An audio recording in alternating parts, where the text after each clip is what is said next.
All right, let me plug it all together. So this is good light test actually. Yeah. Okay. Man, so we've got orange for the front, blue for the back. That is so cool. Okay.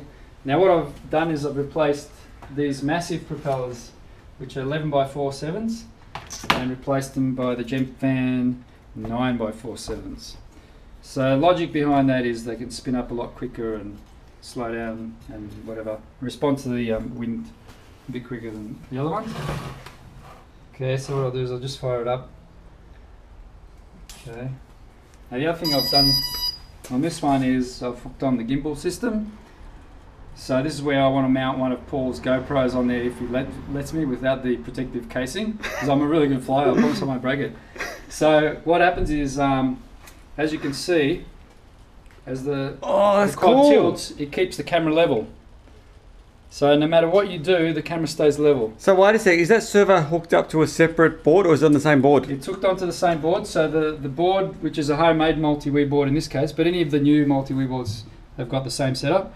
You can actually run 2 different servos off there. So another one for roll, and another one, and one for pitch.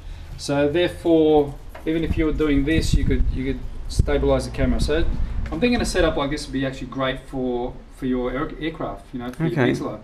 I mean, it's so really simple to I've try. noticed with the quad sometimes when people go, that angle really changes. Unfortunately, the quad's actually looking at the ground. Yeah. And the video footage looks terrible because you no longer at the horizon, so you actually get pretty poor footage, unless that's what you want.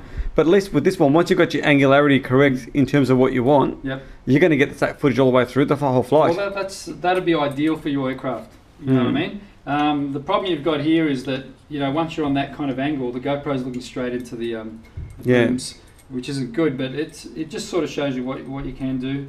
Like I said, if you're mounting the aircraft and that's not sitting on top, then yeah, you'd probably get a lot better picture. But yeah, so you can hook up a roll as well with that.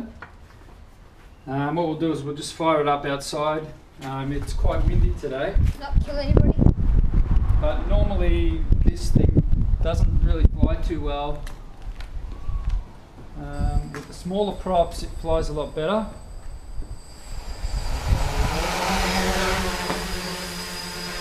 Oh wow, it's quite stable.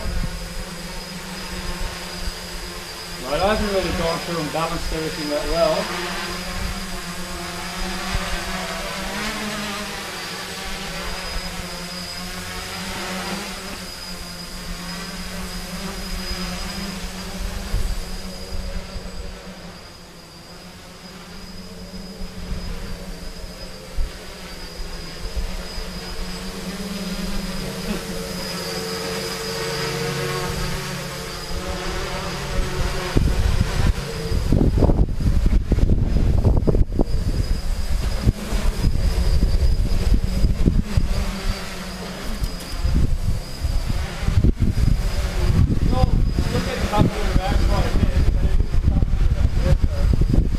Well, it's very bumpy over here at the moment. I'm surprised you can actually fly it in this wind.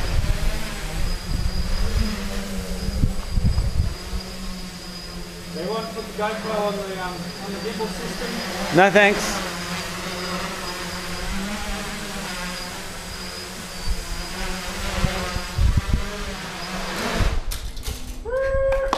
That was a good landing, wasn't it? It sounds cool. It sounds cool when it's flying, doesn't It's really hard to land on that stupid thing. Oh, the landing gear adjusts too. Yeah, it's self-leveling. What you do is you kind of, there you go, it's all fixed.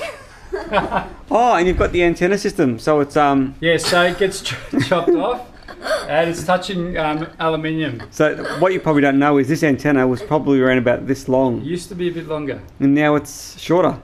It's okay. It's automatic because depending on the size of the propellers, just adjust. No, look, that was actually quite surprising because it actually did fly quite well considering how windy it is. Yeah. And the area we're in, it's just really, the wind's just on and off the whole time, isn't it? Yeah. Oh, this sounds really cool, doesn't it?